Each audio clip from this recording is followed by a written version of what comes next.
en France pour voir une rue ou une place qui s'appelle place Hitler ou place Göring, je ne sais quoi. Vous ne le verrez jamais parce que la France avait été dominée par la force, par l'Allemagne qui a eu à exercer sa souveraineté pendant quelque temps sur la France.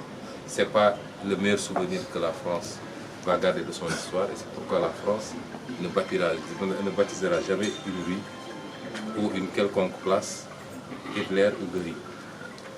C'est la même chose ici. Je vous ai dit l'historique de la place Javellier. Le lieutenant Javellier était ici et commandait des régiments pour asseoir la colonisation par la force, taper sur tout ce qui était réticent.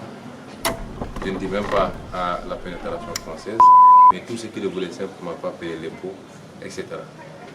Et lors de la Première Guerre mondiale, il a recruté de force des indigènes ici à Bignona, qu'ils ont amenés en France et ils ont été tous massacrés, aucun n'est revenu vivant. Est-il normal que 64 ans ou 63 ans après notre indépendance, qu'il y ait une rue qui s'appelle Lieutenant Javellier? Est-ce que ça c'est normal? Le cas, c'est Javellier et Lemoine, les deux lieutenants. Le cas du lieutenant Triche, c'est la même chose. Ils ont fait des massacres ici à Djembéré. Ils ont tapé sur tout ce qui bouge. Des dizaines de personnes ont été tuées. La résistance s'est organisée. Il y a eu confrontation entre eux et nos grands-parents qui ont résisté malgré l'infériorité numérique et qui ont réussi à abattre le lieutenant Triche. Est-ce normal qu'on continue à donner le nom? C'était normal que le colon, pour honorer un de ses dignes fils par rapport à sa politique coloniale, leur donne ces noms-là. Mais est-ce qu'il est normal que nous, plus de 60 ans après notre indépendance, nous continuons à laisser ces rues?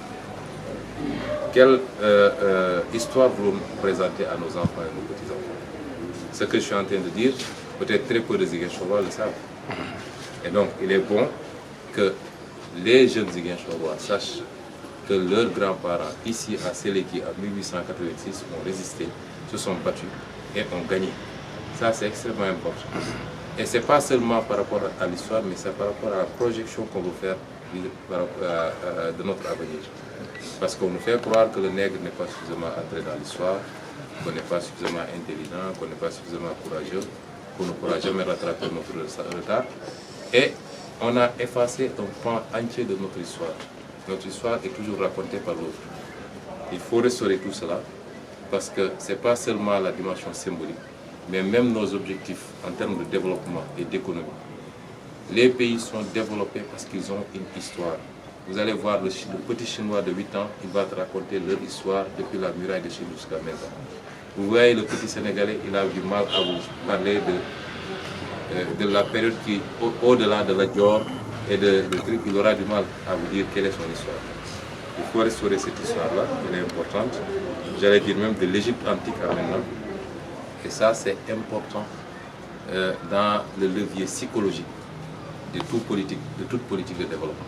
Si vous perdez ces références, vous êtes un apatride, vous êtes un homme sans histoire et sans passé. Et donc, vous êtes un hybride quelque part. Et c'est pourquoi tout ce qui vient, on capte. Tout ce qui vient, on gobe parce qu'on ne sait pas qui on est. Et c'est ça qui nous a amené à faire ces propositions, mais ce n'est pas pour faire le guerrier ou pour montrer qu'on est contre X ou Y. Non. Je l'ai dit, il y a des rues ici qu'on n'a pas débaptisées, notamment la rue qui porte le nom du père Evan. C'est Evan.